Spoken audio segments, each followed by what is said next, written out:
இன்னைக்கு நம்ம சூப்பரான டின்னர் ரெசிபி தாங்க பார்க்க போகிறோம். அதுக்கு நான் இப்போ 3 உருளைக்கிழங்க நல்லா வேக வச்சு இந்த மாதிரி மசிக்கிறேங்க.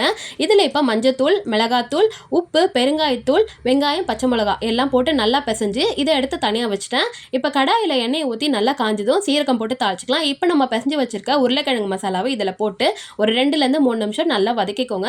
இதுக்கப்புறமா இதில் பன்னீரும் சேர்த்து ஒரு 2 செகண்ட் மட்டும் வதக்கிட்டு ஸ்டவ் ஆஃப் பண்ணி இதை ஆற விட்டுடலாம். இப்போ சப்பாத்திக்கு மாவு பிசைகிற மாதிரி நல்லா சாஃப்டாக மாவு பிசைஞ்சிட்டு நல்லா எப்பவுமே நம்ம சப்பாத்தி போடுவோம்ல அந்த மாதிரி ரொம்ப தின்னா போடாமல் கொஞ்சம் திக்காக போட்டுக்கோங்க.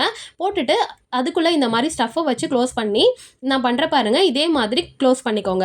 உங்களுக்கு இந்த ரவுண்டு சின்னதாக வேணும் அப்படின்னா நீங்கள் மாவு அதுக்கேற்ற மாதிரி இன்னும் கொஞ்சம் சின்னதாக வந்து திரட்டிட்டு ஸ்டஃப் அதுக்கேற்ற மாதிரி கொஞ்சமாக வச்சு ரவுண்ட் பண்ணி எடுத்து வச்சுக்கோங்க. இப்போ நம்ம இட்லி பாத்திரத்தில் தண்ணி நல்லா சூடு பண்ணிவிட்டு இந்த ஸ்டஃப் எல்லாத்தையும் வச்சு ஒரு 20 நிமிஷம் வேக வச்சு இதை நம்ம எடுத்துக்கிறோம். இது வெந்துருச்சான்னு செக் பண்ணுறதுக்கு ஒரு ஸ்பூன் வச்சு குத்தி பார்த்தீங்கன்னா உள்ளே நல்லா மாவு ஒட்டாமல் இருக்கும். அப்போ இது வெந்துருச்சுன்னு அர்த்தம். இப்போ இதை நம்ம வந்து பாதி பாதியாக கட் பண்ணிக்கலாங்க. நான் கட் பண்ணுற பாருங்கள், இதே மாதிரி பாதி பாதியாக கட் பண்ணி எடுத்து வச்சுக்கோங்க.